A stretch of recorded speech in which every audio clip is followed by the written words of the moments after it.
Hello and welcome to Stinker Madness's Year in Review number 8, or you could call it Year 8 in Review, or 8 years of Year in Review. Your pick, Fan or Sam or Jackie, who are also here on Stinker Madness. Hello. Ain't it awesome? Oh yeah, 8 it awesome. Boy, that... Gonna have to stew on that. All right, pause the podcast. I gotta go sit on the toilet and think about Jackie's comedy. 8 it awesome. If you've never listened to a Year in Review episode, this is where we break down the previous year in podcasting, listing our favorite movies individually of the previous year of both movies that we did on the podcast and those that we watched separately. The usual format is 10 movies each, but because of the moving, not movies period of Stinker Madness, we didn't have a lot done, so we're actually going to cut it down to 5 this year, and hopefully we'll have done enough in year 9 that we'll get back to 10, but we'll see. And then we break down our top 3 favorite movies of the actual previous year, so 2022. They could be bad, they could be good. Whatever we liked the best and think that you should watch. Here we go. Let's just get into it. Jackie, we'll go with you. Your number 5, quote unquote, bad movie of year 8 in podcasting. Surprisingly, it was Appointment with Death. Oh, really? Okay. Yeah, I was Agatha surprised by Christie. this too. I don't know. It's just I was looking through the list and I just remember having a pretty good time doing the podcast on this. I mean, yeah, there were some points that was pretty stupid, but I don't know. The movie just kind of stuck in my craw. It was funny. Well, it wasn't supposed to be funny, but it was funny for me. But and that guy who played Hercules Poirot, I just couldn't get over him. Hercules Poirot. He defeated the Nemean lamb. It's Hercule Poirot. Hercules was a different guy. Oh. Ross Perot. Yeah, H. Ross Perot. That was one of your picks, and we had never done a whodunit on the podcast, I don't think, and especially not a made-for-TV whodunit. It wasn't. Remember, it was a Canon film. Oh, that's right. It was a Canon The two film. before that were made for TV. Right, you're right. But it had the quality of a made-for-TV movie. But even though it was their best-made movie. Their best-made movie looked like a fucking Hallmark special. Almost as good as Sarah Plain and Tall. Yeah. Sam, did you have a good time with... I did not. Okay. I didn't like it at all. But again, this was a thin year. It was a thin year. Because I don't remember on my first one that I'm going to mention later, I don't remember if I gave it a do or not. Okay. Back to Appointment with Death. Jackie, what was your favorite part of the entire movie? When the doctor sees the servant guy when she's meeting Perot, and the servant guy takes off, and so she's chasing him down the street, and then she gets accused of shooting him. Right. And then all the peasants go around her, and they're going to stab her to death. Because, again, it is impossible, based on the film footage, for there to be any other circumstance other than that she shot him. Mm-hmm. Even though the movie tells us that she didn't. But it's like... Somebody threw this gun at me, Yeah, so I caught it. Yeah, I caught it. There's no time. There's no time for her to do anything but have shot that kid. The part where, what's-her-face, Piper... Is it Piper Laurie? Yeah, Piper Laurie. When she's dead and her head's bobbing around, that was pretty funny. That was pretty funny. I would also say that my favorite part of the movie was when Piper Laurie bit the dust finally, because we all knew that somebody was going to die. It just took 3/4 of the movie for somebody to die. And it was the most hateful person in the whole thing. So I think I actually like that about that movie, is that the real mystery 3/4 of the way through the movie was, is there going to be a mystery? Who done it? Who did what? Who did what? These Good- people are good point. just on vacation. Yeah, let's wrap this up and go home. They're on a mourning vacation because their dad died. So what better way to celebrate his life than by spending his money on an extravagant vacation across the world? To an archaeological dig site in the desert. Hey, but she was a nice old lady because she did try to pay the doctor 5 cents for helping when she almost passed out. I mean, yeah, so she's already almost passed out in a tourist destination.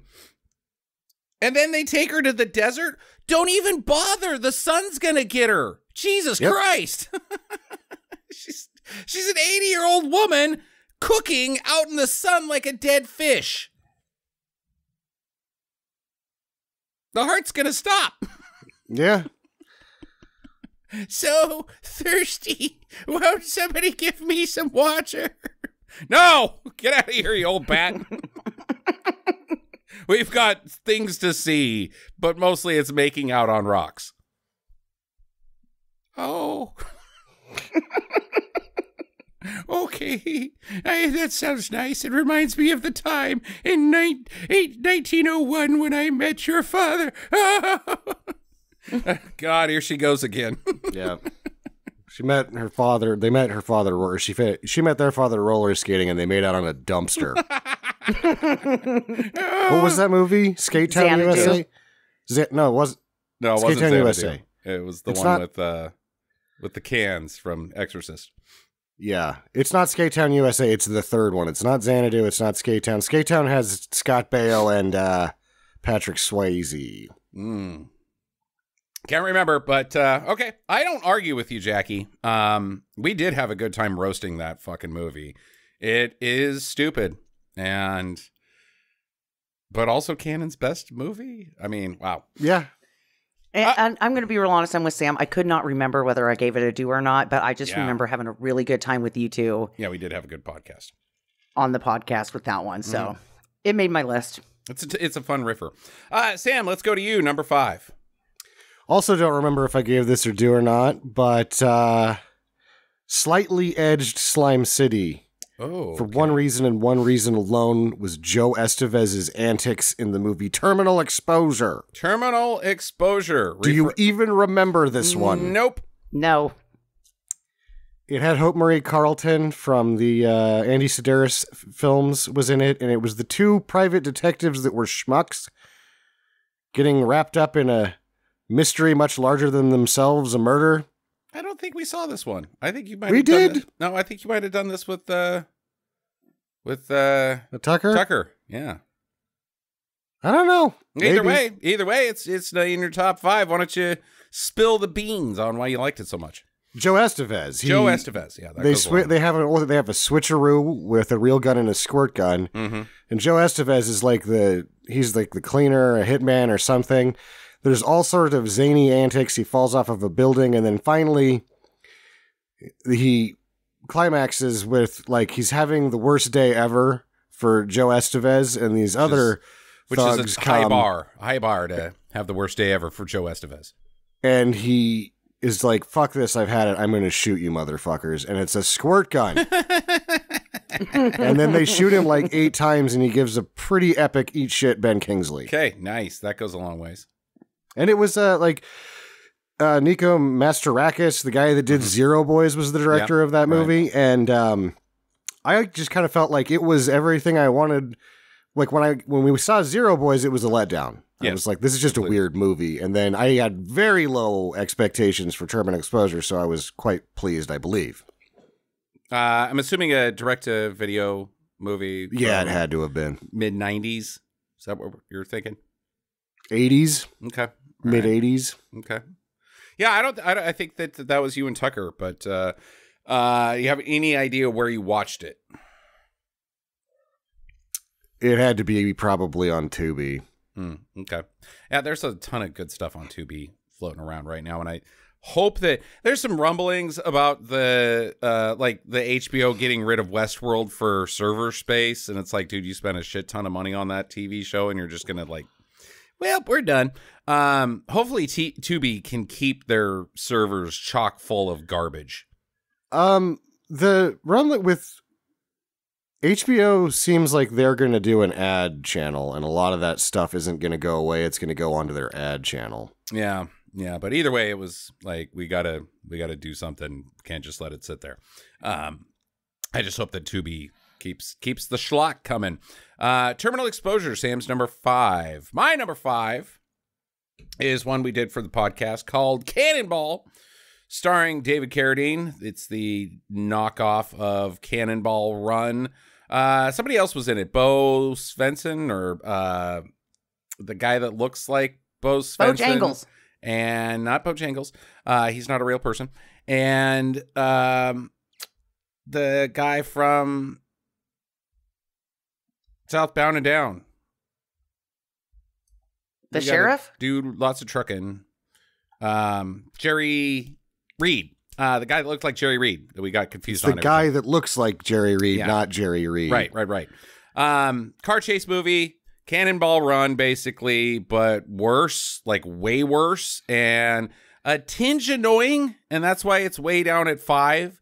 But the climactic car chase sequence between David Carradine and not Jerry Reed, where David Carradine basically makes the jump from Speed, and Jerry Reed's car just kind of like, what's that called when you like, oh man, I'm gonna chuck this football, and you make it like 5 feet in front of you. Yeah. Like, and that's what it just goes off the edge and goes straight down, basically. Like, did you push the gas pedal at all? And the bad guy was Bill McKinney, actually. Bill McKinney. As I'm looking at it.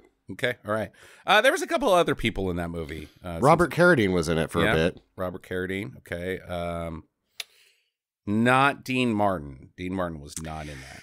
That was the one that also, like, it had a bunch of, there was a bunch of cameos, and we could only spot some of them, because it says that it was Stallone, Corman, Don Simpson. I remember seeing Stallone and Marty Scorsese. I remember seeing those two in it. Scorsese was in it, that's right. But it also said that there was Joe Dante, Alan Arkush, and Jonathan Kaplan, Don Simpson, and Roger Corman, and I couldn't ever spot any of those ones. Yeah. There was also the whole another switcheroo movie, because they were trying to like stop David Carradine because he's so awesome. And so they changed cars, and his buddy got killed, and he had like zero remorse for basically setting up his buddy up to get killed. Like, hey, these guys are trying to kill me. Why don't you play decoy, bestie, who is an inferior driver and has no, like, you're my best friend so that you can die. Like, that's what you are. The purpose of our relationship is that I need somebody to take a bullet for me. Yeah. And then he got his police officer, parole officer girlfriend almost killed, and didn't seem too shaken up about that either. He was a man who had no ability to have an emotional attachment. Just driving. Did you guys remember how you felt about this movie at all? I'm pretty sure I gave this one a do. Okay. Jackie? I can't remember. Okay. Well, I said my favorite part was the climax where, woo, and it had the bad mat work too, where David Carradine was jumping the bus over the construction zone. Real bad mat work. I think my favorite part was the part where he got into the fight in the convenience store and they just trashed the place. That was awesome. Yeah, and then they, like, after the bad guy, Bill McKinney's like, I'm going to get my butt kicked. So he just, like, fucks up the rest of the store and then leaves. Just pushes the rest of it over, like, fuck you, I hate you, I don't even know you. And David Carradine's quite bad kung fu. Real bad. Lots of Carradine just opening his shirt for no reason. And then there was the guitar guy. And this is why it's not higher, is because the guitar guy that they drag along and his mom was so completely stupid and awful, and I hated it, and he was annoying and he wouldn't shut up. That's why it's number 5. Jackie, number 4. The Legend of Billie Jean. Okay, all right. Nice. That was knocking on the door for me. Starring Heather Slater. Heather Slater and Christian Slater. Unrelated. But totally in love. No, she didn't like him very much, and he had a boner the whole time, is what I remember reading. One side, totally in love. Yes. Jackie, why did you like it? Well, well, she's super hot. I mean, that's like the first thing that comes to my mind. And then the jerk that has the stand, and at the end she's like, I'm taking my power back, and she burns it down. Mm-hmm. I like that part. But I did not like that she cut off all of her hair at the end. I thought that was like kind of butt. And she had a wetsuit on, which was kind of ridiculous. Yeah, that was pretty funny when she became the legend, and it was like wetsuit and military fatigue pants. Interesting. Going diving later? Okay. I liked it because a lot of people, to me, I was there. I lived it. The 80s. A lot of people retroactively look at the 80s and see cheese. And really, we all liked the cheese, but that wasn't because we felt the cheese. It was that what was being delivered to us because there was a new style of filmmaking coming out where, you know, the drive-in theater was a viable commercial thing. Gremlins, for instance. This movie was not cheesy, and other than the acting and some of the dialogue, but like the idea of it was not cheesy. But it was very 80s. It was very MTV, Police, and, you know, I mean, the band, the Police, and the Go-Go's, and none of those she had the Police's haircut. Yeah, that's true. End. She did have Sting's haircut. And Pat Benatar did like 4 of the songs for this movie. I mean, I think if you want to have a retrospective of like what it felt like to be in the 80s, The Legend of Billie Jean is pretty much as close as you can get, I think. Absolutely. And I really like the fact that they ran into that weirdo that was all into the horror stuff, and he had all that money, and then he helps her, you know, launch her TV career or whatever. This is what you wanted to be. You didn't want to be Devo. Nobody wanted to be Devo. There was Devo, and we were good. Like, I want to grow up and be Devo. Nobody said that. What you were when you were 8 or 9, 10, 11, 12, you wanted to be a rebellious kid who got into a car with their friends and drove around America fighting for justice. That's what you wanted. And she did fight for justice, because she didn't, it was the business owner at the beginning was like, oh, my son has wronged you. I will rape you then. So she fucks up their whole day. And all the awesome stuff. All she wanted was to pay him back. Like, the amount of money that, like, or no, you pay me back for the motorcycle. That's it. Yep. I don't want revenge. I don't want anything else. I just want my $350 to buy my brother his scooter back. Yeah, Legend of Billie Jean's a rad fucking movie, dude. Rad fucking movie. Good. Glad I own it. Glad you picked it. Sam, number 4. Super Fantagenio. Super Fantagenio. Bud Spencer's Aladdin. Okay. Yeah. Okay. Aladdin, yeah. That was fucking, we loved that. That was a fun time. Bud Spencer is just a fun time. Yep. They got way too many miles out of that flying car. Yes. That was really dumb. Oh, man. That was awesome. And then at the end, he's like, I have one more wish. For you to be my dad, not a genie. Okay. Sounds good. They did a mix between practical with like a chopper holding the car and mat work, right? It was mat work, I think. Okay. Chitty Chitty Bang Bang was mat work as well, right? Yeah. Okay. Which is, well, they're both crappy. Shit. Yeah, yeah. But it was Chitty Chitty Bang Bang's level of a flying goddamn car. Yeah. So I don't remember this movie. Did you guys do this when I was out of town or something? We might have, we might have done Aladdin when you were unable to do the podcast while we were living in a place of hell. It's Bud Spencer's is Aladdin. Bud Spencer is Aladdin. That's the whole movie. He's pretty much, even though it's a Bruno Corbucci movie and it's very budget, like, he's definitely my favorite Aladdin. 100%. 100%. well, he wasn't Aladdin. He was the genie. Yeah, that's right. He was the genie Al Haddon. No, oh, that's right. That was his clever name. Oh, and maybe that was the kid's name. I don't remember. Yeah, but he was the genie, and he's the best genie in the Aladdins of any of them. I just got a joke. Maybe we did this on the podcast. I don't remember, but it's a flying car pet. Oh, boy, I hope I got that joke on the podcast. There was a flying carpet, though, too, because he was getting chased by the helicopter at the end. Yeah, right? That's the other bit. Like, oh, Bruno, you beautiful bastard! You figured out how to work a helicopter chase into Aladdin. Nice. I'm honestly surprised that that's not your number one, Sam. That's usually that slot is what fills into your number one every year. Is some zany Italian movie that's just weird enough and doesn't have boobs or gore or anything like that. It's usually what you slide in there. You know what? I think it was one Terrence Hill shy of making the top cut, right? Like, if Terrence Hill's schmucking around in that thing, it's fucking gold, right? Comedy gold. Well, when we get things fired back up in the next couple months or so, well, I mean, after this week, in the next couple months or so, I've got a Bud Spencer Terrence Hill movie coming out. And oh, cool. I'm jacked about it. Yeah. Speaking of car chases, hint, hint. My number 4, Sam and I only watched this. Sorry, Jax. I think, in fact, I can't remember when we watched this, Sam. It might have been the last time I came and visited with you, but I know it was with you.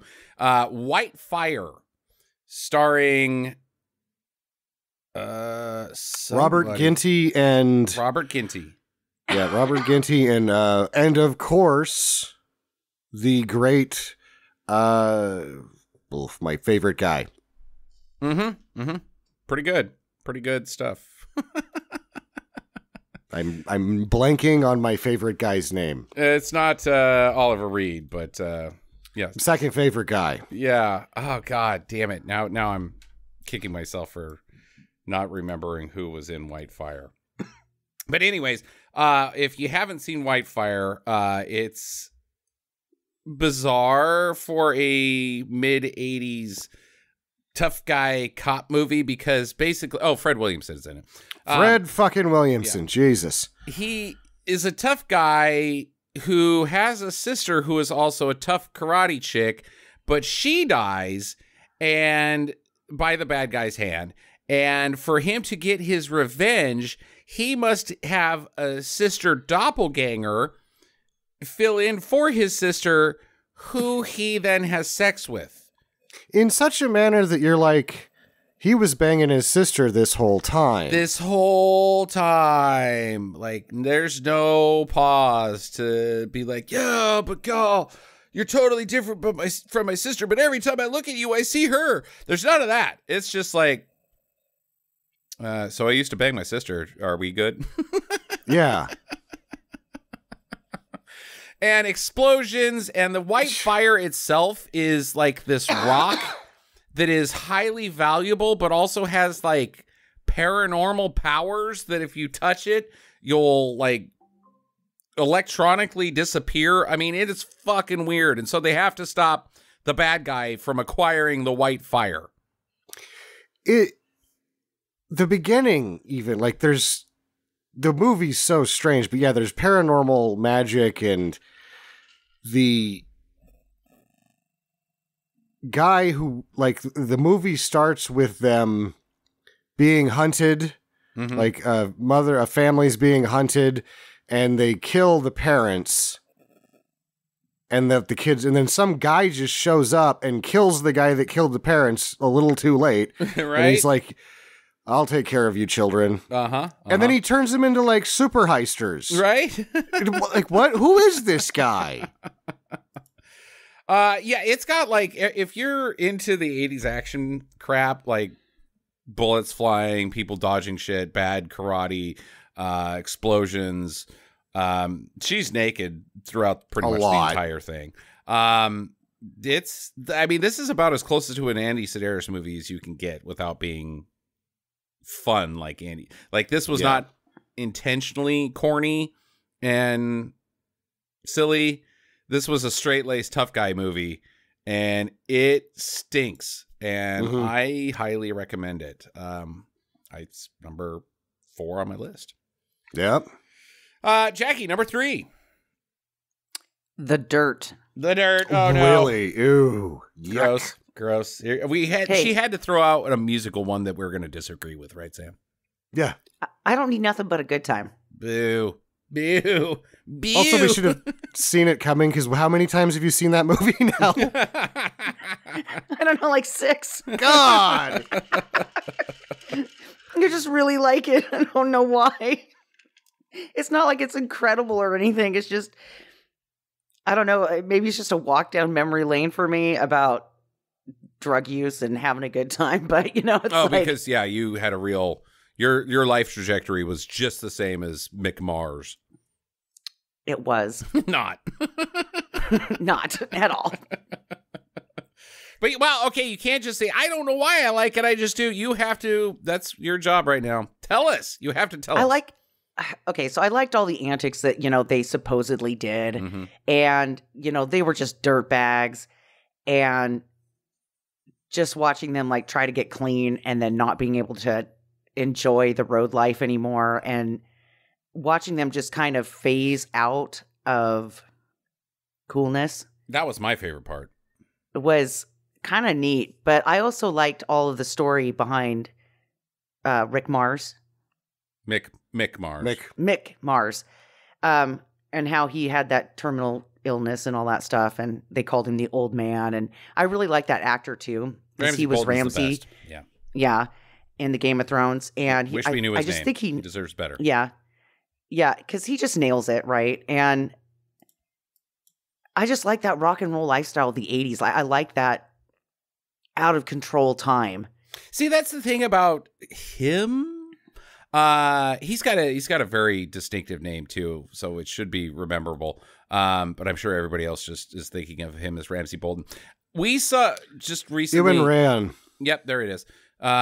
We saw. There's Jackie and I watched the new Kiefer Sutherland show called the Kiefer Sutherland is a tough guy running around and doing stuff show. 25. Yeah, it's 25. And Kiefer Sutherland stinks. And at one point, Charles Dance comes out and he does the Charles Dance thing. And you're not doing it correctly because you're an idiot. That Charles Dance thing. He has the thing and he's very good at it. And he can play a bad guy or a good guy, but he is always Charles Dance, thumbing his goddamn nose in your fucking face and saying, whatever it is you do, you are an idiot. Where's one more time on his name, Sam? Ewan Rand. Ewan Rand. He's Ramsay Bolton's the worst person ever captured in all of, other than like any of the Hitler docs, but like Ramsay Bolton, seriously? I mean, like, who would you rather pal around with? Probably Ramsay. Fuck, man. I don't know, Hitler or Ramsay. Anyways, and then he goes to do Mick Mars in a shitty movie, and he's the most likable character in that whole movie. Mm-hmm. I'm not saying he's got range, but let's give him a chance, guys. You know, let's throw some work at him. He's also a folk musician. I mean, he's got bars. Come on. Okay. I have nothing to say about that movie. I think it stinks and it's stupid. Goodbye. There was a lot of boobs, I guess. Yeah. It was chocolate. And really, that kind of dried up after the first little bit. And I don't like it. That. I actually don't like the movie because they intentionally omitted a lot of the really bad stuff those guys did. Yeah. Yep. Speaking of which, I'm reading Cassandra Peterson's bio right now. There's a lot of bad things that a lot of people did. I mean, oh yeah.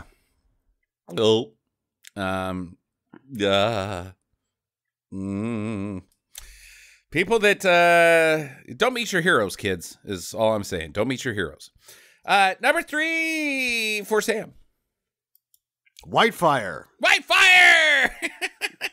Humping Humping your sister. Okay, what's your favorite part of the whole movie? humping your sister. The part where she got naked. Which It's not really my favorite part of the movie. I think that what we didn't mention before is how Fred Williamson's character doesn't really fit in the story of the movie, but it just is there anyway. Mm-hmm, mm-hmm. He's like, I'm going to bust your guys' asses. I don't really know why. You're onto something. I need to be onto it.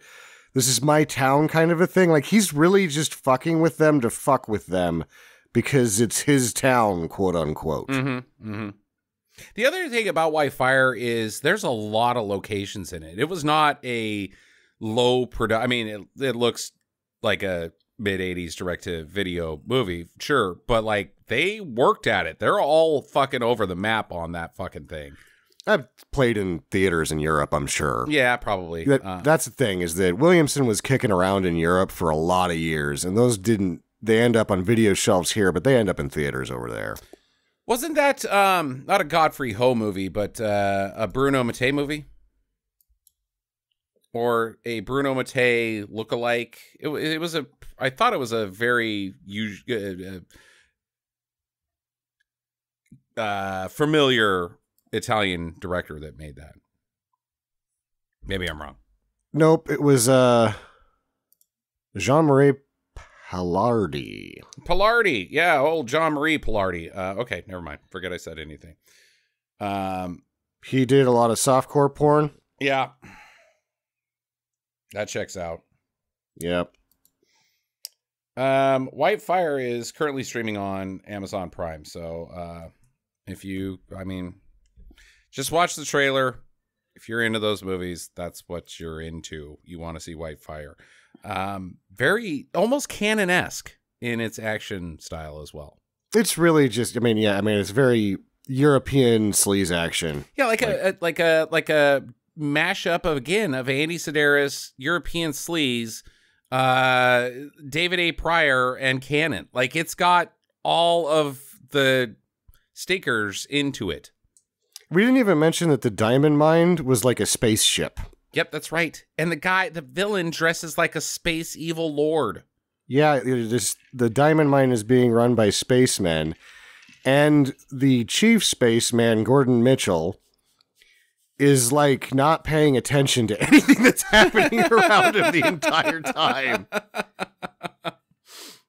You know what it reminds me of is that Key and Peele bit, which is one of my favorites, where the guy breaks into the drug lord's compound and just starts breaking necks. And that's his entire move, is just break the neck, break the neck, break the neck. And then he frees his girlfriend and then he breaks her neck and he's like, oh shit. And then just creeps away. That's what this movie is. High good times. My number 3 is The Uninvited. Evil Boat Cat. This one was, I couldn't decide. 5 was tough between The Uninvited, Terminal Exposure, and Slime City for me. Okay. And this one also almost made number 5 for me as well, but I'm surprised that you didn't have it higher, Jackie. I worship this movie because it's so stupid. It's so incredibly stupid. And any movie that, has got George Kennedy and Alex Gordon in it, it's going to, and Kluge it's going to be a great time. And don't forget about Claire Carey from Coach fame. Yep. Yeah. Where's the monster behind the cat? No, it's just that kitty cat. And most of them died without even becoming involved with the kitty cat. I think only 1 or 2 people on that boat actually got catted. Yeah, George Kennedy's one of the only people that gets catted. Yeah, and everybody else dives off the boat. Oh, no, the guy that got his arm bit off while he was making out with a lady. And the skeezy lawyer guy too, because he pours wine on the cat and pisses it off. He was the first one. Yeah. Okay. So it's like 50-50 cat death and then people dying by their own hand. Yeah. By their own sheer stupidity. Yeah. And then the end where the cat is like, I just want to go back to the mainland with you. Let me in. Oh boy, here it comes again. Here it comes again. It's a cat. It's a cat. That was my favorite part of the movie, is that just when you think that, okay, they pushed it off once, right? And then it just keeps coming back to the boat. And then they're like, throw a briefcase at him. Yeah. Give him a door to float on there, Kate. And it's like, okay, bye. Yeah. The thing that we didn't see was the postscript where the kitty's hand comes out of the water and the theme from Titanic plays. Yeah. Well, I thought we sinks in the water. Answered the question that the cat makes it onto the mainland and then it's like zombie apocalypse, basically. Right. Very slow and easy to defeat zombie apocalypse. My favorite part of the whole movie is just the concept of the whole movie as well, is because we had the only thing that we could come up with is that the cat doesn't have a transformation. There's a cat living inside of a cat. Both of them are sentient beings, and sometimes evil cat just needs to be barfed out like a fucking hairball. Like the cat, like main kitty cat is just like, I'm just a cat. And it's bleh, bleh, bleh, and out comes a demon cat. Yeah, I guess. And then they're like, they have a symbiotic relationship where the demon cat has to crawl back into because there's two goddamn cats. Yes. That live inside of each other. Also, the way that this scenario comes into being is some douchebag who's got criminal, and it's not like he's a hard-hitting criminal. It's just like a fraudster. He's like stealing bonds or some shit like that, right? And he's like, okay, we can make out. We can make off with all this money, whatever. But I sure like banging chicks. Mm-hmm. And so he's like, yeah, I'm totally going to bring these chicks with us. And they're like, we found some dudes. And they're like, okay, whatever. And then one of them's like, oh, a cat, and grabs it. And they all end up on the fucking boat together. I think like cats in general are just name a good cat movie. That darn cat. Yeah. Okay. There's like a billion dog movies that are good, right? You all end, you cry at the end. But like The Cat from Outer fucking Space, Pet Sematary, this movie, obviously. The cat people movies, the Tommy Knockers. Like it's just you get cats involved in film, and like the only way they can go is to be on Stinker Madness. Yeah. Wait, what about that one that we watched where the dad gets turned into a cat and then he sacrifices himself at the end to save his son? That was like the worst movie of that year. Yeah, what was that with one Kevin called? Spacey, the cat. Yeah. Oh, yeah. And Jennifer. Oh, my Jennifer, God. Jennifer. Oh, shit. That was one of the worst movies ever made. There you go. Right? Cats belong in film so that we have fuel. The problem is that cats are not very trainable. Even like the cat people that can get into cats' heads and they train them. It's really like, this cat likes to do this. Watch. I didn't train the cat to do it. It just does this, and I can kind of get it to do it when I want sometimes. I did, however, you mentioned The Cat from Outer Space. I bet I watched The Cat from Outer Space 10 times when I was a kid. Sure. It stinks. It stinks pretty hard. Oh, God damn it, I lost it. I just totally lost it. Another cat movie. But, yeah, put cats in films. They're great. Oh, Roar. Roar. Obviously, Roar. But don't put big cats in film. Don't do what... that's still like basically an ecological disaster to this day. Yep. Jackie, you're number 2.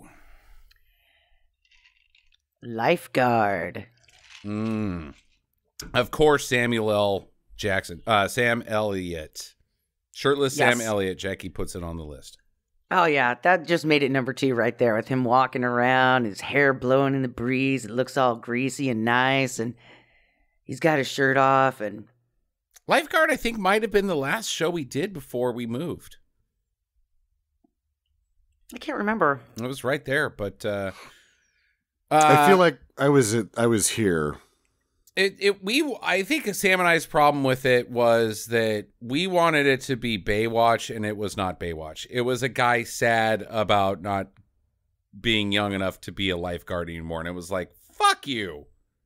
Also statutory rape. It wasn't statutory rape at the time because we had to look that up, and it was totally legal. Just creepy as shit. But yeah, he's an old man. Okay, Jax, you got to do it again. You can't just be like, well, there was a shirtless guy in it, and I liked it. What else? He was on a beach. Okay. Shirtless. Okay. I'm going to give her a hall pass on the shirtless Sam Elliott because I don't think you're ever going to see a sexier Sam Elliott than you would in this movie. So that's probably where all of this is. He was pretty studly. I kind of feel like he got maybe, like he could have done more for America if he'd been a shirtless model, like, and that would have been it. I know I'm in the minority of not really liking Sam Elliott.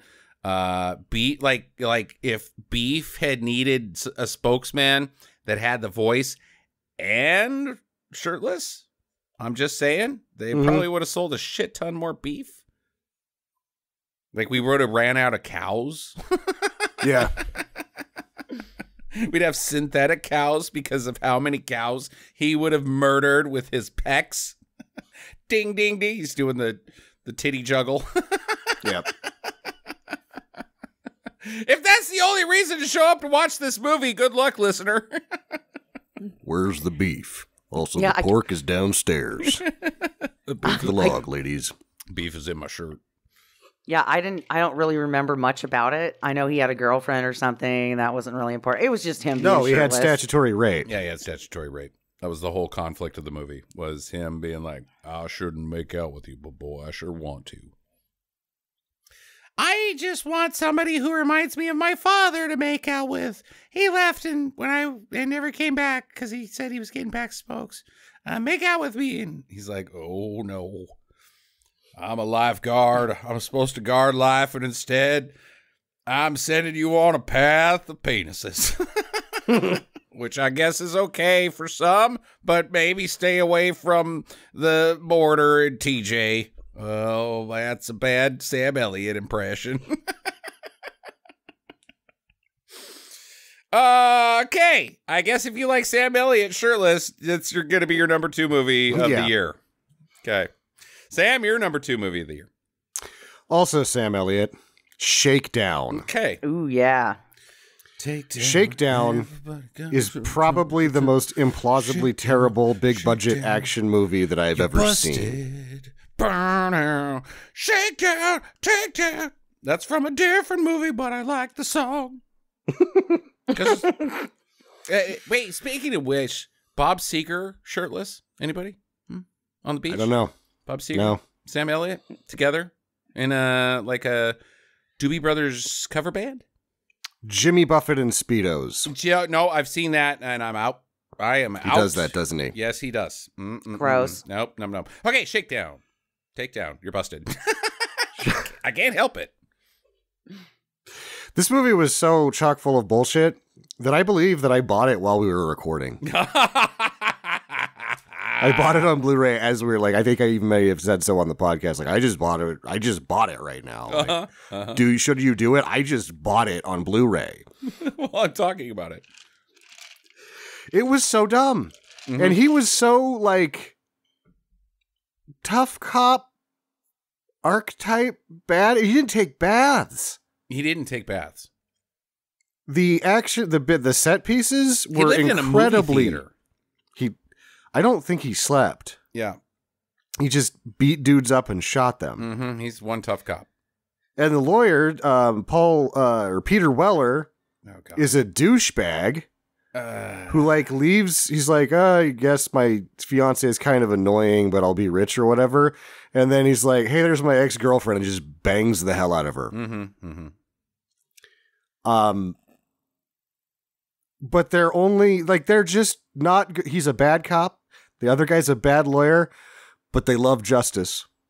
And they're willing to break every law to get what they think might be justice, I guess. And it's pretty action-packed and you think it's over, and then they chase a plane down in a stolen Porsche. They steal the bad guy's Porsche and chase his plane down, and Sam Elliott boards the landing gear of the plane, flies around the city while the landing. They're flying around the city with the landing gear. Now, what happens exactly where they're like, shit, we gotta turn around? And he just like hucks a hand grenade up the landing gear hole and jumps into the ocean and is fine. And then the plane explodes. It's just, name an action movie from the 80s that was in the theater that cost that much that is that fucking ridiculous. I got only one, and it's called Megaforce. Okay. I mean, it's Megaforce bad. That's the thing. It's pretty It's Megaforce. not as bad as Megaforce. It's not as bad as Megaforce, but no. Goddamn close. Okay. My number 2 movie is called Shakedown. Takedown. They chase a bad guy while riding a tricycle, Sam. And shooting. They're both shooting. The lawyer is shooting. From a tricycle. And then the freaking end. Oh my God. And why I bring up Megaforce is because the mat work is so bad while Sam Elliott's hanging on the running gear of an airplane flying over New York City is embarrassingly terrible and completely glorious at the same time. Yeah. It's almost Megaforce bad. You failed to bring up the time that our hero Sam Elliott used children as bullet shields at Coney Island. Right. And then the other note I have is the word salad between Roland, Peter Weller's character, and his ex-girlfriend, the DA.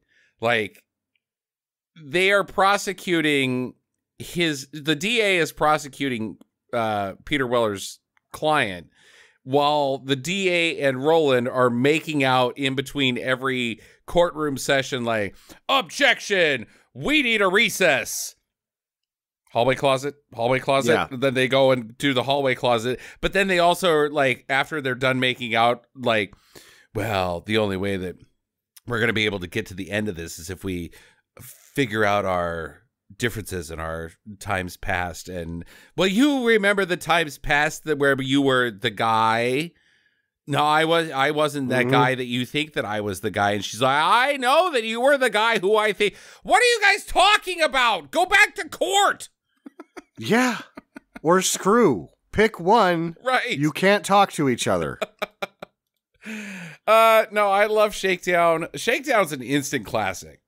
Absolutely. Yeah. I'm glad that you own that movie because, you know, the sad thing is that we watch so many stinkers that, like, a lot of them are really fun to talk about and riff on for the podcast. Jackie brought up the Appointment with Death, and I'm never going to watch any of them again. Like, there's just not enough time to. But Shakedown, I want to. It's not Hall of Fame. Well, maybe I might. I don't know. I might have to think about that. It's going to take a few more viewings. Like, but the idea of me saying that it's going to take a few more viewings to determine if it's Hall of Fame is big time. It's big time. I bought it while we were recording the podcast we were doing on it, and I've already taken it to people. I will just show up at someone's house and be like, guess what we're doing? We're watching Shakedown. And they're like, what the fuck are you talking about? And at the end of it, they're like, holy crap. Yeah. How did I not see that? Yeah. I mean, because and it's also like one thing that we struggle with is not struggle, but some of these movies, like, for instance, Slime City, has a high bar for access. You've got to be prepared. You got to know your shit a little bit to have a good time with it. Shakedown is like, it's Sam Elliott and Peter Weller. Like, you want to watch the Sam Elliott and Peter Weller movie? Sure, that sounds fine. Ha ha ha ha, sucker. Yeah. Okay, Jackie, you're number 2. No, you mean my number 1? Oh, it is your number 1. Rock of Ages! Oh, Rock my of Ages! God. Rock of Ages! I had to watch that in my garage because Tom Cruise isn't allowed in my house.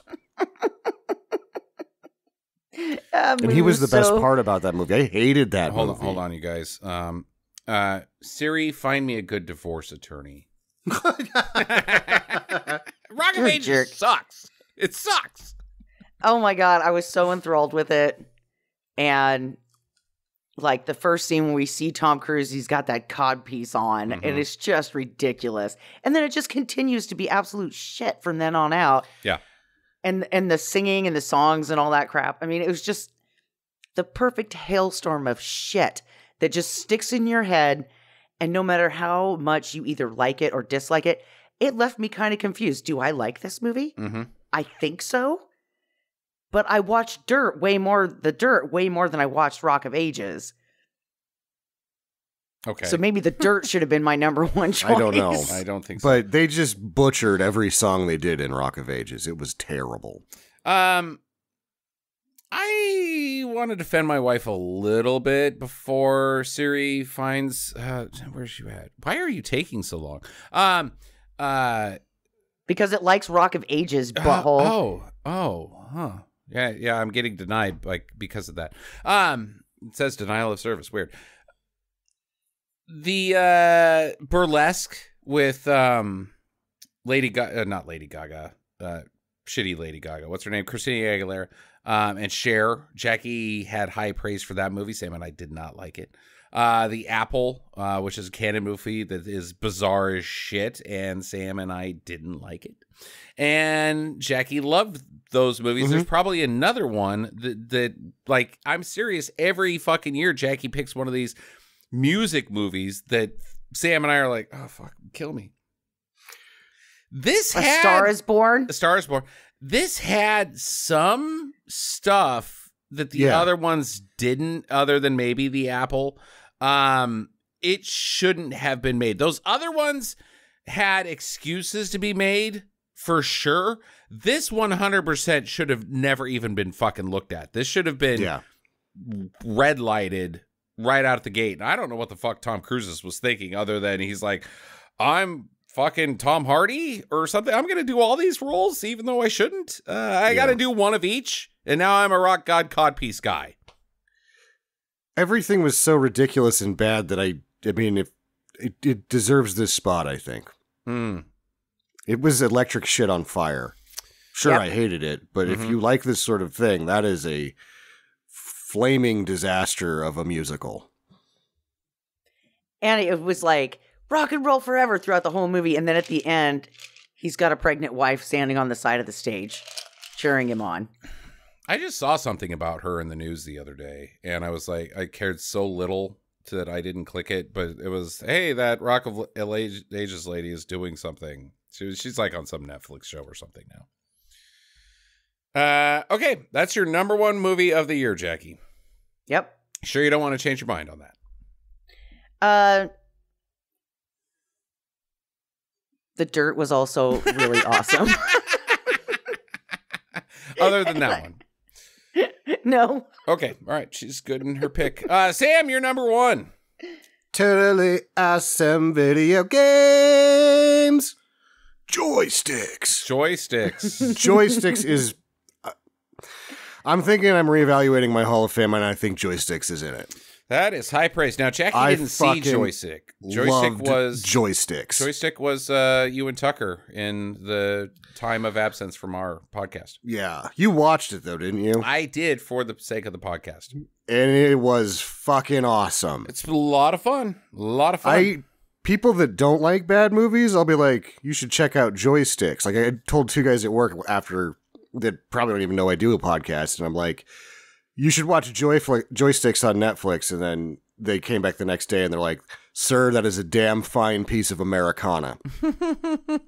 Now, for Jackie and everybody else that didn't watch that movie, it's an arcade game movie from the early 80s. And it's sort of like there's a bunch of these type movies, like Squeeze Play, which was meh, there's a bunch of this sex comedy stuff that's like video shelf sex comedy. It's not the theater sex comedy. It's not Porky's. It's not Ski School. It's not Meatballs. And it all sucks for the most part. Yeah. And Joysticks manages to have like, it should fall in that trap where it's just crap, but it doesn't. And it's got like a guy who looks like a guy who's a guy, but not really. You know what I mean? Nope. Like, the casting was such that like the stars, quote unquote, of Joysticks look kind of like the guys from Ski School or Revenge of the Nerds. It's like they did a good job casting some nobodies that looked like they were in these other movies that were big hits. Okay. And then Joe Don Baker is in it. Yeah. Which is always, yeah. I mean, there's 2 stars in a bad movie right there. Just put Joe Don Baker in it. Hell yeah. Yeah, I can't. I watched Joysticks 3 times already. I fucking love Joysticks. What's your favorite part of Joystick? Music. I mean, the theme song might be my favorite part. Music's pretty hard to get past. I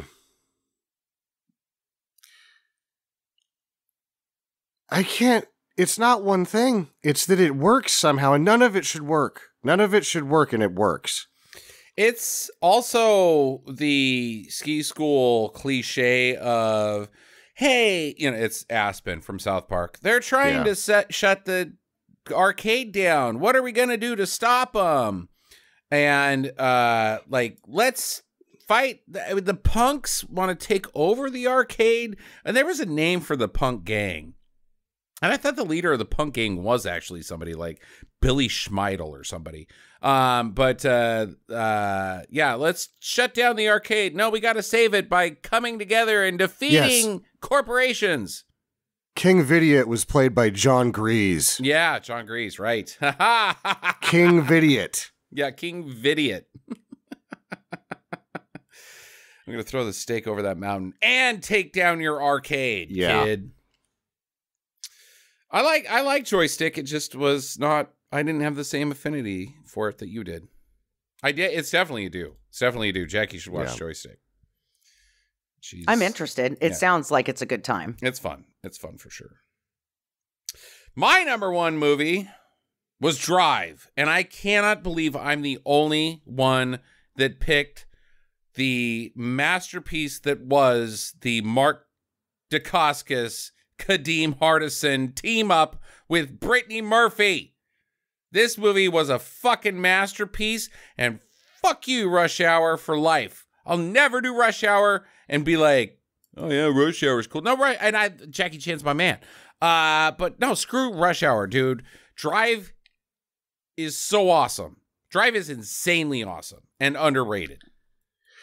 I remember liking it now that you reminded me, but I passed over it, and it was one of the caveats that I made with this when I picked mine, is if I couldn't remember one goddamn thing about the movie, I wasn't allowed to try to refresh my memory to think I like it. So it didn't make enough of an impact on me that I even remembered anything about it. Biggest memory of it that has been a major eye-opener for me is how awesome Mark Dacascos actually is, and how jobbed he got for being in Double Dragon, because his stunt work and his choreography is way legit in this movie, and also his ability to have fun with it, because like we always talk about Scott Adkins, like, oh, Scott Adkins is a very good martial artist, but I've never seen Scott Adkins have fun per se. No. He's there to work and do a job. This whole thing, like the chemistry between Mark Dacascos and Kadeem Hardison in this whole movie, and then once Brittany Murphy gets involved and she's fucking daffy as shit. Yeah. I just like, there's weird things that happen in this movie outside of it, like the fact that they have to get to this spaceship to defeat a bad guy, and like some waves of different types of bad guys coming in to fight them in this spaceship restaurant. I I couldn't write a better silly movie. I mean, it's got everything that I could ever ask for, and it was a complete surprise, even though I knew that there was a huge following behind this movie. I was not expecting good things, and I was very appointed. And most of that was the insanity that is Brittany Murphy, and then yeah, I mean, she was great. Yeah. That's it, I guess, for that. Yeah. So I missed Drive. I mean, again, I didn't remember. I remember liking it a lot, but it didn't make the cut for me. And two of my favorite movies didn't make the cut, which is No Escape and Looker we did this year. Yeah. They didn't make the cut. They would have made the cut had this gone to 10. I think all three of those would have made my cut. Sure. Absolutely. I had a couple on the outside looking in that you guys mentioned as well, but yeah. But at the same time, Shakedown and Drive are probably going to maybe have a shot at making my Hall of Fame, which, I mean, it gets tougher every goddamn time. So, it's been years since either of us have had anything knock on that door. Yeah, indeed. All right. Your top 3 movies of 2022, good or bad. I will start on this one with number 3. I get why it didn't win an Oscar. And I get why the one that did. I talked about Everything Everywhere All at Once on the podcast when Jackie and I went and saw it, and that I didn't care for it because it tried to do too much. But apparently everybody thought that flying dildos late in the movie was hilarious, and I was like, bleh, seen it before, bleh. My number 3 movie of the year, favorite movie of the year in 2022 was The Banshees of Inisherin. That was mine too. It's dumb good and some of the best acting you will ever see on film. I mean, the was just tragic. Spoiler! I haven't even seen it yet. I have Jackie. to cut that, Jackie. Jesus. The whole point of the movie. And she's like, well, I'll just throw this fucking shit out. Nice. I now have to edit. Thank you. You can't do that. Sorry. I guess I'll watch this when I forget that. God damn it. Yeah, it's really too bad that she said that, because I was going to compare it to a certain Keanu Reeves movie without all of the bullets. My takeaway from The Banshees of Inisherin, outside of the fantastic acting between, I mean, Sam, you don't even like Colin Farrell. You don't like him. I do. After The Gentleman, I was back. After The Gentleman, I was back in. I saw him in a couple other things, and I'm like, you know what? You're back in. I'm fine with you. And Brendan Gleeson and the kid is a nobody. I mean, he's a somebody now, but was every single of the 4 principals was up for a Best Actor, and they all fucking deserved it. My takeaway really was that if you went into it knowing anything about The Banshees of Inisherin, it was Brendan Gleeson is a man who used to be pals with Colin Farrell's character and now doesn't want to be pals with Colin Farrell's character. And it was kind of a comedy around that. The movie is not actually about that. Like, I figured they would, come to some understanding and go their individual separate ways, learning a lesson about themselves and each other. That is not what happens. Instead, it defines every single human conflict that's ever existed since the beginning of time and in perpetuity into the future. This is a big fucking movie that pins down mankind's wants to dislike each other and commit war. It's a war movie. That's also a Keanu Reeves movie without the bullets. But come for the acting, stay for the, oh shit, that said a lot. Jackie, you're number 3. That was my number 3. Help me out without doing what you did before. Oh, well, Colin Farrell looks very handsome in this movie. He does look pretty sharp, actually. Yeah. And I really liked that it was set on a small island and that everybody in the town knew everybody's business. The and fucking or the cinematography and oh man, that island. I mean, it was just gorgeous. It was gorgeous to look at. It was a very, I don't know, it just, the whole, how it was shot and where it was shot was like. The atmosphere. This is such a peaceful, wonderful place. Gorgeous. You know? Just fantastic. To have this story set upon it, and it was just, it really rolled everything in for me, and I loved it.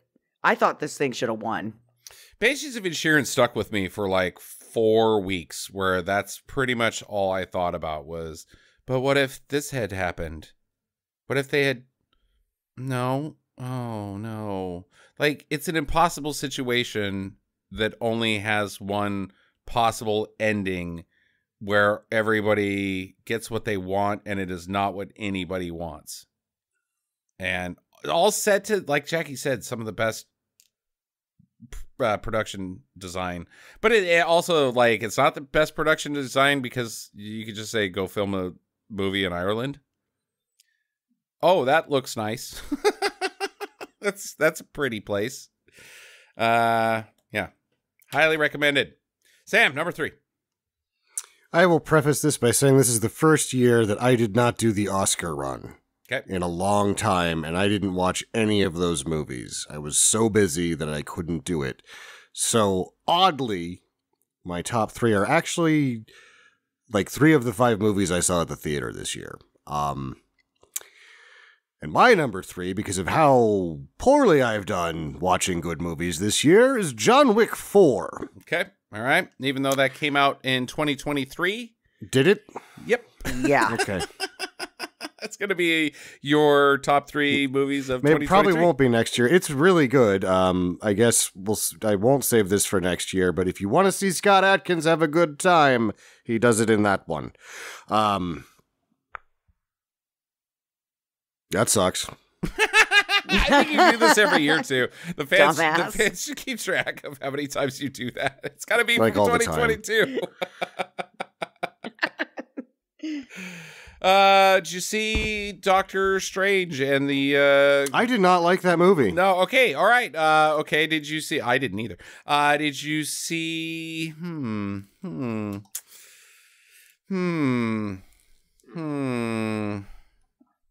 Banshees of Inisherin? I did not see Banshees of Inisherin. I didn't see the one with You saw Avatar, that was nominated. You saw Top Gun. Didn't you see Top Gun? Dune was 2022, wasn't it? Or was that 2021? Oh, I think it was 2021, bud. But man, I'll let you talk about Dune if that's what you want to do, because that was real good, and we didn't talk about it last year. Yes, we did. We probably did. Yeah. We probably did. Yeah. So it's a Dune not? No, I'm looking at what came out, and I've really only liked 2 movies that came out this year. That's where I'm at. Number 3 is not a movie. It didn't happen. All right, we'll move on. Because I'm not going to say any of the Marvel movies that I watched, because I didn't like any of them. I didn't like any of them in 2022, like 5s and belows. I did see one this year that I think was extremely underrated, but it was a 2023 movie. Number 2 for me is probably somebody was thinking it was going to be number 1, was The Unbearable Weight of Massive Talent. And I guarantee that's on Sam's list. It's probably on Jackie's as well. That is also my number 2. I don't think I have anything to say about this movie because it speaks for itself. Go watch it. I mean, the thing is if you listen to this podcast, what am I going to say? Like, hey, Nick Cage is in it and he's awesome, and Pedro Pascal's in it and he's he's your daddy on the internet. There's nothing I can do to make people go watch this movie who already haven't. I bought it. It is it's gonna be around for a long time, a really long time. This is gonna It's almost like Bill and Ted's. But a movie that came out, I'm interrupting you, sorry. I'm the interrupting cow. Moo. I now have Unbearable Weight of Massive Talent as my number 3, so we can all talk about that, because I thought the movie that I just put at number 1 came out in 2021, and it was in fact 2022. So. Okay, all right, okay. But Unbearable Weight of Massive Talent's your Both number my 3? top 2 got knocked down. Because I thought this was 3? Number 3. Unbearable. It's 3? 3. God damn. Huh. I am shocked by that. I liked it more than the Banshees of Inisherin. in insurance, sorry. Okay. Jax, do you have anything to say about that's gonna convince somebody to go watch it? It's ridiculous. It's not though. It's amazing. And it's amazing. It's almost ridiculous, but amazing. Because the makeup sequence at the end should be outlandish, but it still sort of works. You're like, okay. I fucking loved it, man. Sometime I'm going to have to do a top 10 Nick Cage movie thing and see, and like not good Nick Cage, even though is this a good movie? I don't fucking know. I liked it. And I that's all I have to say about it. This is one of my favorite movies ever. And I think it might be top 20 for me and may give Bill and Ted's the bump. I'm just saying. I don't know. I got to spend some more time with it again. But high praise, said Adam Sandberg in his Nick Cage impression. I guess that puts Sam at number 2. He gets a number 2 do-over. Number 2 is Glass Onion. Okay. I've watched Glass Onion 3 times already. Okay. I loved it. It is a retelling, basically, of... In the second time around, especially, I'm like, these are just Pink Panther movies, right? And in the second one, there's actually a pink diamond. It's like you've put a gun on a table and turned out the lights, which happens in a shot in the dark, and I'm like, oh my god, these are just like an ode to the Inspector Clouseau, and they're fucking awesome. The Glass Onion versus Knives Out, which Knives Out was fun. I liked it. The Glass Onion is like everything that was good about that one times 10. I loved that movie. And I really liked it too. Daniel Craig's character that he's done is fantastic.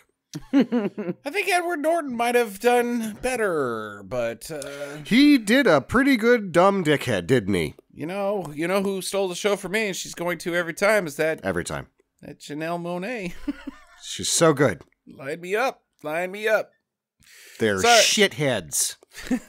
I say that all the time now.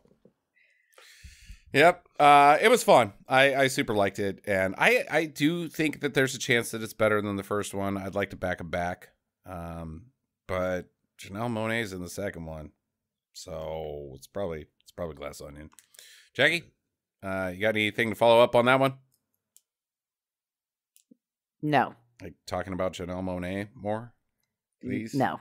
Dang it. Oh no.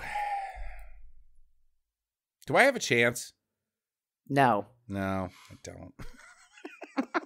Dang it. She's also not interested in my equipment. Which leads me to my number 1. Which is... What is it? Oh, yeah. It's Nope. That's it. Didn't see it. You suck. Spoilers. No spoilers. It's his best movie. It's his best movie in my eyes because I had problems with Get Out. I found Us intriguing, but flawed. Nope is everything that the trailer gives you as far as what he's doing, directing and producing, but the writing is not what the trailer is giving you. Fucking what's his goddamn name? Michael Wincott. Michael Wincott is a show stealer because of course it's Michael goddamn Wincott. Yeah. Her name Parker. Dee Dee Parker. Oh, son of a bitch. ZZ Parker. She's great. She is great. And his usual boy, not going to say that. His usual guy is also great, whose name I can't remember, but the acting's not what you come for. It's what Jordan Peele did in this movie. And the only spoiler I'm going to give is it's Jaws the Western. And that's all I fucking needed to say to have. Nobody's done that? Well, no, Jordan Peele just did, and I fucking loved it.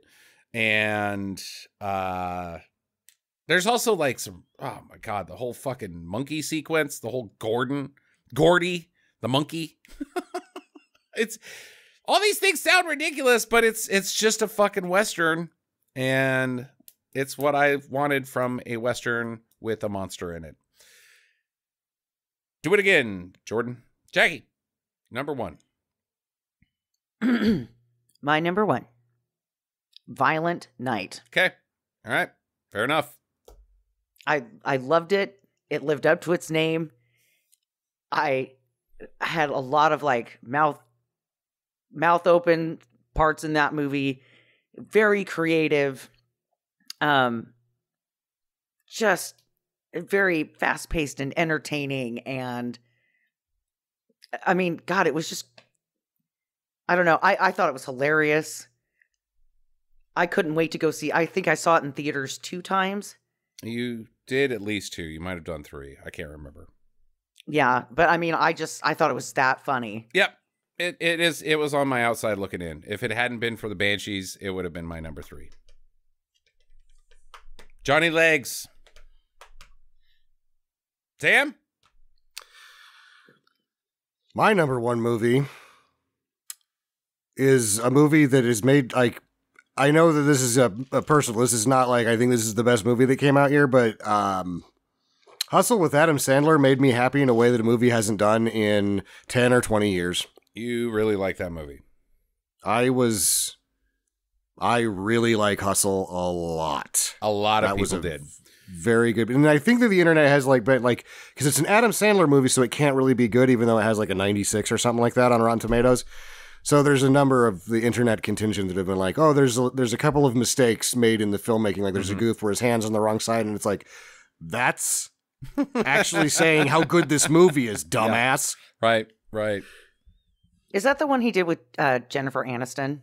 No, that's Murder Mystery or some shit like that. Yeah, it's totally a movie about basketball, and it's a movie about basketball and a basketball player. I haven't seen it. No, the internet super loved it, and I was very surprised because the internet was not hateful, but was like, "Why did you make me watch Hidden Gems? It's his best performance, and I fucking hate it. I can't deal with the stress. I can't deal with the stress." And then he did this, and they're like, "Oh, Adam, you're you little guy, gets a Kennedy Center Award. You little rapscallion. Oh, how do you do it?" Guy has chops. He also has bars. Yeah, a lot of. He's also the executive producer and director on The Price is Right. That's a different Adam Sandler, but okay. Interesting. I have no. I was unable to respond to that. Different guy. Different guy. Adam is a very common name. Sandler is a very not uncommon name. So put them together, it's a different guy, Jackie. Oh.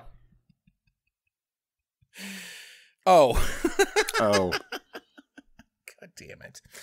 Yeah, Adam Sandler is the executive producer on The Price is Right. You're right, Jackie. Speaking of Adam Sandler and producer and like the Netflix deal, right? Mm-hmm. When he got it, right? Everybody was surprised that Netflix was going to give him that much money, and like, you get to do whatever you want with it. Mm-hmm. We're hands off completely, Adam Sandler.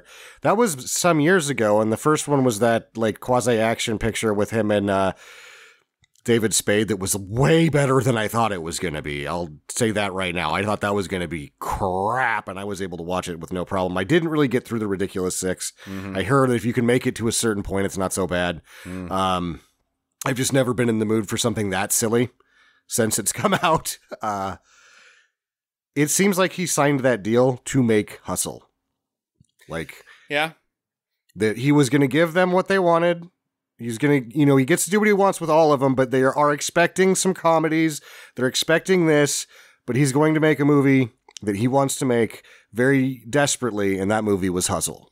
It's interesting to go back in time and think about what everybody thought when that deal happened. Like, what have you done, Netflix? And maybe Netflix is still like, what have we done? But like the whole entire internet was, well, the world was thinking, this is about to be a bunch of crap. We're about to get just crap, because why do anything? Like, just mail it in every fucking time. And he is definitely not mailing it in with that contract, which is surprising, because I would totally mail it in. Which isn't really a comparison. Pretty much mailing it in now without a Netflix contract. So, good on you. I guess that's it. Next week on the podcast will be, I don't know whose pick. What was the last movie we did? Bueller? American Ninja. Yeah, okay, so it is Sam's pick. Where did Horse piss. Hold on, I think I have. If I go back on my notes pages enough, I'll remember what movie we're going to do. This will take some time. Phil. I went and saw Sam just a couple days ago. He looks healthy. He looks fine. Little older than the last time I saw him. Smells about the same. Oh, I went and saw the new Super Mario Brothers. Oh, Jackie saw Super Mario Brothers. Did it stink? It was definitely for kids. Okay. But it was doable. It was only an hour and a half, right? That's and positive. So, by the time the movie was over, I was ready for it to be over. Mm-hmm. But it wasn't as bad as what I was expecting. So I guess I'm pleased with that. Good. Sam, what's our next show? I didn't find it. I'll have to fucking find it. Damn it. Okay. Have a great week. Get to the chopper.